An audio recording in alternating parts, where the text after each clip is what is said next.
Hey there folks, welcome to Spectrum Pulse. We talk about music, movies, art and culture, and this is Billboard Breakdown.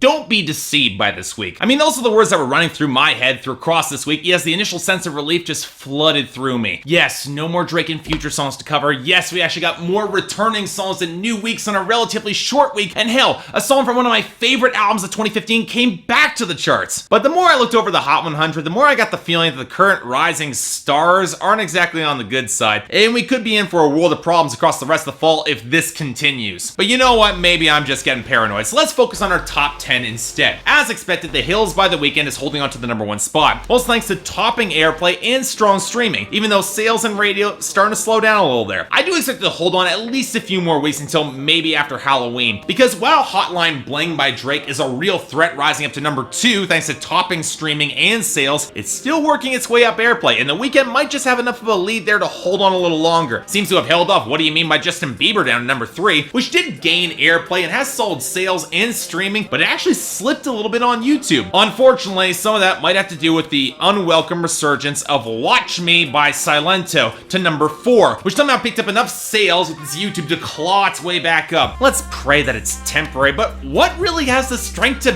beat it now? 679 by Fetty Wap and the Remy Boys might seem like the obvious contender at #5 thanks to good sales and solid streaming, but airplay gains have really been slow there. Can't Feel My Face by The Weeknd's in worse straits as it fell #6 on losses across the board despite some okay sales. More worrisome are the losses to Locked Away by Rock City featuring Adam Levine to #7. Sure, it finally charted on YouTube and had good sales, but streaming has never really taken off and it looked to have peaked in airplay this week. Now this leaves our next best option, one that I never would have expected from Canada, Stitches by Shawn Mendes, rising up to #8, which is riding a wave of solid sales and airplay gains to compensate for having no YouTube and only okay streaming. Hell, it was enough to push back Taylor Swift's Wildest Dreams down to #9, which despite even better sales and airplay gains actually lost YouTube this week and has no presence in streaming. And to round it all out, we've got Good For You by Selena Gomez featuring A$AP Rocky, which I'm assuming is clinging onto its spot from the hype for Revival, her newest album, on okay streaming and sales, because airplay right now is in free fall. I'm guessing it's gonna be gone soon. And on that note, our losers and dropouts. Not that many big ones in the latter category this week, both naturally on their way out. Kick the Dust Up by Luke Bryan for the good news, Black Magic by Little Mix for the bad news. Outside of that, it was not a good week for Fetty Wap, as both of his non-single album cuts took some big hits, with RGF Island sliding down to 67 and Jug featuring Monty going to 98. The more concerning news for me was the losses of Cool for the Summer by Demi Lovato down to 32. Now, to some extent, yes,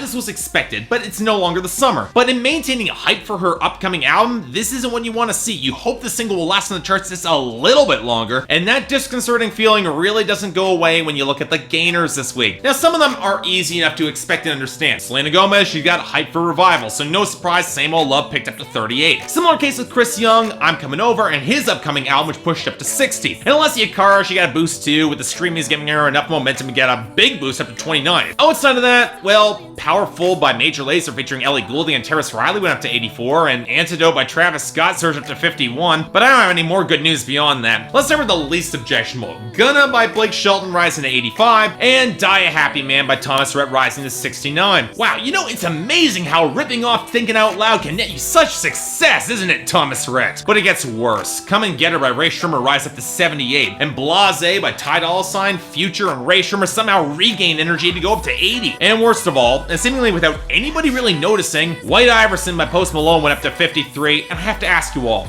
why? I've covered a lot of terrible trap-flavored hip-hop and new crunk this year, but at least the majority of it had some energy behind it. This is crossing the basic white boy whackness of old Jason Mraz with the limp gutlessness of new Jason Mraz. It only draws more attention to how white and lame it is. Can this guy just get curb stomped by, I don't know, Asher Roth or Krayshawn or better rappers or something? I wouldn't recommend any of their material, but it's easily better. It's easily more acceptable than this trek. Now, fortunately, on the topic of better songs, let's talk about some of our returning entries, shall we? Something happens when I hold her. She keeps my heart from getting older. When the days get short and the nights get a little bit colder, we hold each other. We hold each other. Yeah, I got no complaints about this song coming back. A Great Big World is solid as hell melodic composers. I really appreciate the symmetry of the relationships in each of the songs, and the performances ring as really heartfelt. And that makes a certain amount of sense, given that Chad King utilized his verse to come out as gay, which works just fine in a modern pop song. Gay marriage has been legal for nearly a decade in Canada. It should be considered normal in the modern age. I guess I have a mixed and kind of sadly cynical view of some of these songs though, considering they can easily generate a lot of buzz, especially on YouTube from the fangirl set. And it's not fair though to criticize a good and legitimately sincere song for the response it gets, especially considering I don't think this is explicitly pandering given the way that the song is set up with each verse. So you know what? Yeah, I like this. I'll definitely recommend it. I keep you safe, I keep you dry. Don't be afraid, Cecilia, I'm the satellite, and you're the sky.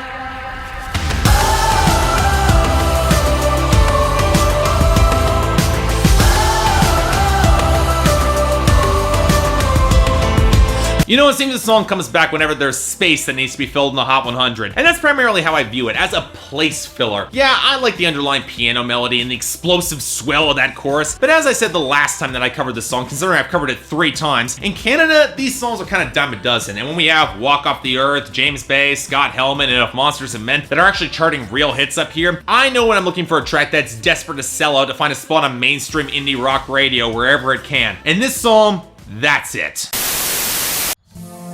Wish we could turn back time to the good old days when the mama sang us to sleep, but now we're stressed out. Wish we could turn back time to the good old days when the mama sang us to sleep, but now we're stressed out. So yeah, I get why some people don't like this song. The naked self-awareness, the off-kilter vibe with all the pitch-shifted vocals, the fact that it's an overwritten song that probably owes more to emo and it's second-guessing music about making music, and yeah, that's all true. It's one of the reasons that Stressed Out is one of my least favorite songs off of Blurryface, to be honest. That being said, I'd still argue this is a damn good song in terms of perfectly capturing that awkward vibe, especially with those murky keys. The lyrics are very well written, especially on a technical level, and that hook is surprisingly sticky. It works for me. Again, not my favorite from that album. Out of the 21 Pilots songs that have charted, I'd prefer to see, say, Fairly Local or Tear in My Heart come back, but you know what? On some weeks, I'll take this. When you need that fix, that medicine. I know you like it like this when you get that itch. Adrenaline, heart beating out of your chest. And when that pressure's building, I got what you need. Come fuck with me. And when you get that feeling, I got sexual healing.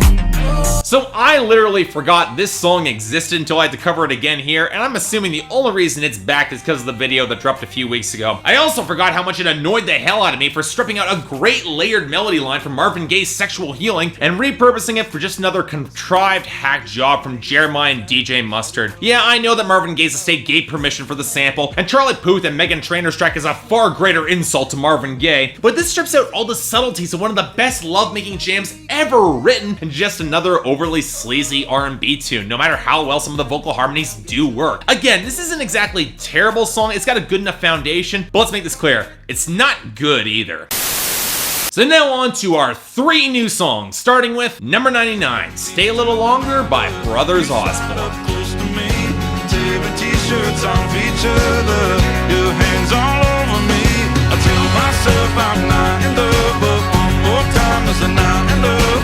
One last kiss and then you're a goner. Like you, wishing you could stay a little longer. When I first heard the song, I could have sworn it sounded like Toby Keith. And yes, I'll be getting to his new album. Give me a week or two, my schedule's overloaded right now. Turns out this song is from new country duo Brothers Osborne, who released an EP last year, with this song recorded being their newest and biggest yet country hit. And look, this is far from perfect. It's got the characteristic overmixed muddiness you'd come to expect from Jay Joyce's production, and I do wish the vocal harmonies didn't feel so blatantly synthetic, especially with that electronic fuzz around the beat, especially considering there's real drums in this song. It didn't need a backbeat. But there is a lot to like about the song. The lyrics focusing on a hookup that they're trying to play casually, and yet fragments of feelings are coming after the girl leaves. It's very solid acoustic groove, the great vocals that have real gravitas and charisma, and some real subtleties coming through in the baritone, and the fact that the song ends with a really damn great guitar solo. When was the last time you heard that in modern country? I'm not gonna say that I want all of my modern country music sounding like this, but if country radio is looking to find songs to fill time on the radio, I wouldn't say no to more of this. In other words, I actually like this. It's a good song. Number 90, Break Up in a Small Town by Sam Hunt. They don't want me to know, so they give me the go around. But there's only so many streets, so many lights. I swear it's like I can't even leave my house. I should've known all along. You gotta move on when you break up in a small town. And what I will say is no to all of this. And the worst part, I saw all this coming. I knew that Sam Hunt wasn't gonna be able to coast off of good time vibes like House Party Forever, and eventually we get one of his pseudo-rapping disasters. Dude, this sing-talking thing, you're not R. Kelly from Trapped in the Closet, you're not pulling this off. It doesn't help matters that the production is a complete mess. You're never gonna be able to convince me this is country music, even with that painfully thin acoustic guitar on the hook, that's more than content to bounce off a faded-out beat and strings, but by the standards of pop or R&B, it's too stiff and lumbering and lacking groove to really stick with me, especially with that weedy and painfully weak melody line. And that's before we get to the subject matter, which is basically the only thing on the song that remotely approaches country music. And you know what? I can almost appreciate the awkwardness of watching an ex hook up with somebody in your circle in a small town where you really can't get away with it. But here's the underlying problem. Sam Hunt is the one who dumped this girl in the first place, as you hear on the bridge. And now he spends the entire song acting pissy because he's not over it. He says in the song he's gotta move or move on. And throughout the course of the track, he does neither. I accept that most songs don't have to tell the complete story, but when the entire song is wallowing in this bitter petulance, it gets a lot harder to swallow. But with the fact that everything else about it fails painfully as pop and especially as country, yeah, not recommended. Definitely skip this. Number 83, Back Up by Loaf featuring Big Sean. Bitch, back up off me, I said, whoa, whoa, yeah, yeah, bitch, back up off me, I said, whoa, whoa, yeah, yeah, bitch, back up off me, back up off me, back up off me, I said, bitch, back up off me, back up off me, back up off me, I said, bitch, back up off me, back up off me, back up off me, I said, bitch, back up off me, I said, back up off me, I said, bitch, back up off me. You know, for as much hype and for as big of guest appearances as she's gotten, I've had a hard time seeing Loaf's appeal. Yeah, it's hard to hear some violent gangsta lyrics coming with such lightweight delivery, but it always seemed like she'd be better on the hook than fronting her own material. And for the past year, that's exactly what she's done. But now she's teamed up with fellow Detroit MC Big Sean, that just sounds weird when I say it like that, for her first charting hit off her EP that she dropped back in July that really has had no buzz, despite showing up on the XXL freshman list. You know, the song's here because it's a video, but honestly, I'm a little bit surprised it didn't get more press earlier, because this is actually a fairly decent track. The grimy low end of the beat balances pretty well against the sandiness and the muted twinkles, a pretty solid foundation that works pretty well for their deliveries. I do like how Deja held together a solid flow, calling out guys who would prefer to brag about what they bought her than actually drop some bars. Hell, even though it's fairly clear that Big Sean is playing to a very Drake-esque style of delivery, his bars are actually pretty decent, even if they are just shallow bragging about blasting girls trying to hook up with them after they already had sex. And yeah, it's not exactly a flattering portrayal on either side. If you keep wanting people to leave you, be careful what you wish for there, you'll soon be left alone. But it mostly comes together. If I were to take issues with the song, they'd be pretty technical. Both of them have some flubbed rhymes and some bars that don't really connect. I keep wishing